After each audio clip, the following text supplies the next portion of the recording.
നടത്തുന്നത്. ഇതൊരു എല്ലാവരെയും ഞെട്ടിവിറപ്പിച്ചൊരു സംഭവമാണ്.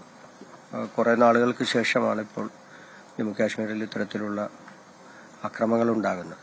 സർക്കാരിൻ്റെ ഭാഗത്തു നിന്ന് ശക്തമായ നടപടികളുണ്ടാകണം.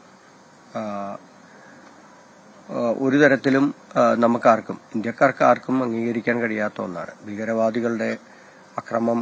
സാധാരണക്കാരായിട്ടുള്ള ആളുകൾ, സാധാരണ ജനങ്ങളാണ്. അവർ വിനോദസഞ്ചാരത്തിന് വേണ്ടി ചെന്ന ആളുകളാണ്. അവരോട് ഇത്തരത്തിലുള്ള ക്രൂരമായ സമീപനം കാണിക്കുന്ന ആളുകൾക്കെതിരായി ശക്തമായ തിരിച്ചടി, അതിനേക്കാൾ ശക്തിയായി തിരിച്ചടിക്കാനുള്ള കെൽപ്പ് ഇന്ത്യക്കുണ്ട്. അത് രാജ്യം പ്രകടിപ്പിക്കും എന്ന് തന്നെയാണ് ഞങ്ങളും വിശ്വസിക്കുന്നത്. അത് തീർച്ചയായും അത്തരത്തിലുണ്ടാകണം. ആളുകൾ ആഗ്രഹിക്കുന്നതും അത് തന്നെയാണ്. ഭീകരവാദികൾക്കെതിരെ യാതൊരു തരത്തിൽ മുഖം നോക്കാതെയുള്ള നടപടികളാണ് ഉണ്ടാകേണ്ടത്. വളരെ സന്തോഷത്തോടു കൂടിയിട്ടാണ് അദ്ദേഹം കുടുംബവും ഇവിടെ നിന്ന് പോയത്. മലയാളികളായിട്ടുള്ള എത്രയോ ആളുകളാണ് ഇപ്പോൾ കാശ്മീരിലേക്ക് പോകുന്നത്.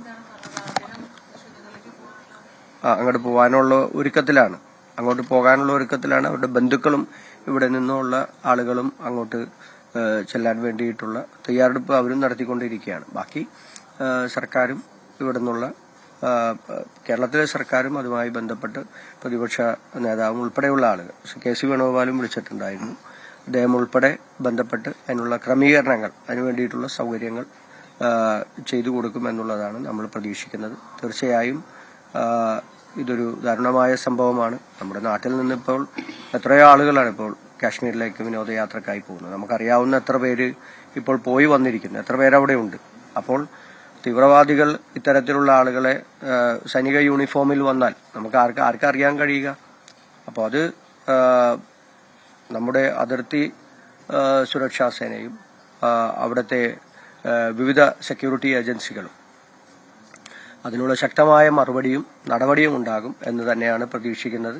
മരണത്തിന് മറ്റ് നമുക്ക് വേറെ ഒന്നും അവർക്ക്, അവരുടെ കുടുംബങ്ങൾക്കോ മരണപ്പെട്ടവരുടെ കുടുംബങ്ങൾക്കോ മറ്റൊന്നും നമുക്കൊന്നും തിരിച്ചു നൽകാൻ കഴിയില്ല.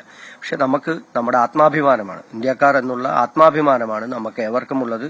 ആ ആത്മാഭിമാനം കാത്തു സംരക്ഷിക്കാൻ വേണ്ടിയിട്ടുള്ള ഏത് നടപടികൾ സർക്കാരിന്റെ ഭാഗത്തു നിന്നുണ്ടാകുന്നു എന്നുള്ളതാണ് നമ്മളുടെ ഏറ്റവും വലിയ സംതൃപ്തി എന്ന് പറയുന്നത്. അത് ശക്തമായ തിരിച്ചടിയായിരിക്കണം ഭീകരവാദികൾക്കെതിരായി ഉണ്ടാകേണ്ടത്. ഡി സി അധ്യക്ഷൻ മുഹമ്മദ് ഷിഹാസ് ആയിരുന്നു സംസാരിക്കുന്നത്. അദ്ദേഹം പറഞ്ഞതുപോലെ തന്നെ ശക്തമായ തിരിച്ചടിയും, ഷിയാസാണ് സംസാരിച്ചത്. അദ്ദേഹം പറഞ്ഞതുപോലെ തന്നെ ശക്തമായ തിരിച്ചടിയും നടപടിയും ഉണ്ടാകണം. എറണാകുളംകാരനായ രാമചന്ദ്രൻ, അദ്ദേഹം കൂടി ഈ ഭീകരാക്രമണത്തിൽ കൊല്ലപ്പെട്ടിരിക്കുന്ന ദുഃഖകരമായ വാർത്ത കഴിഞ്ഞ മണിക്കൂറുകളിൽ വന്നു. കുടുംബത്തോടൊപ്പം പോയതായിരുന്നു. കുടുംബാംഗങ്ങൾ സുരക്ഷിതരാണെന്നൊരു ആശ്വാസ വാർത്ത വരുമ്പോഴും പൊലിഞ്ഞ ജീവനുകൾ വലിയ വേദനയായി, വലിയ നൊമ്പരമായി നമ്മുടെ മനസ്സിൽ അങ്ങനെ തന്നെ നിൽക്കുകയാണ്.